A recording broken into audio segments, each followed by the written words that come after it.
There's a number of ways to discover your strengths. The first one I actually recommend is an awesome assessment out there called the Clifton Strengths Assessment by Gallup. But what we can also do is see little clues of identifying talent. So talent is how we naturally think, feel and behave, but when we invest in that, then it becomes a strength.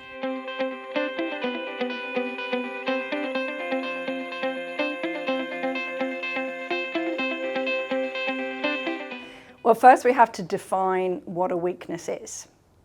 A weakness is just something that gets in the way of success.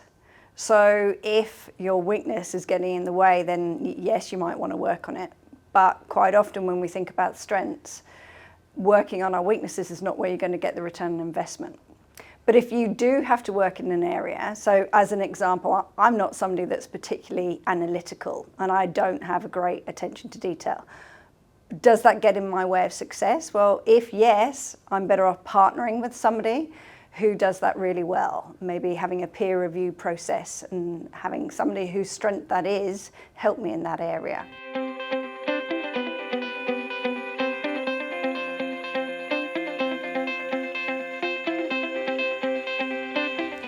The role of the leader is critical. In fact, the leader can impact an employee's engagement by up to 70%.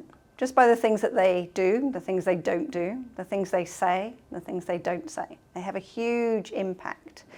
So helping team members discover what their strengths are is critical. Now, whether that be through something like the Clifton Strengths Assessment or the VIA assessment, using some tool to help them discover that, or thinking back to question one of those little clues to talent, the flow, the glimpses of excellence.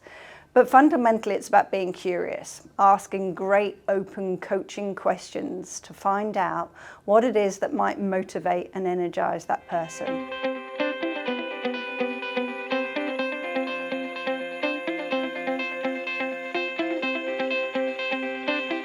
There's quite a lot of statistics and research on this. There are over 31 million people around the world that have taken the Clifton Strengths Assessment. Gallup, being a polling company, have got over 50 years worth of research around this that fed into the Clifton Strengths Assessment. Every year they produce a report called the State of the Global Workplace Report. When we think about some of the statistics that have come out from 2023, they found that actually 81% of Australian and New Zealand employees currently think that right now is a good time to be looking for a job. We don't want those people to necessarily be leaving organisations because that has a big impact. So the more that we can play to people's strengths within those organisations, the better.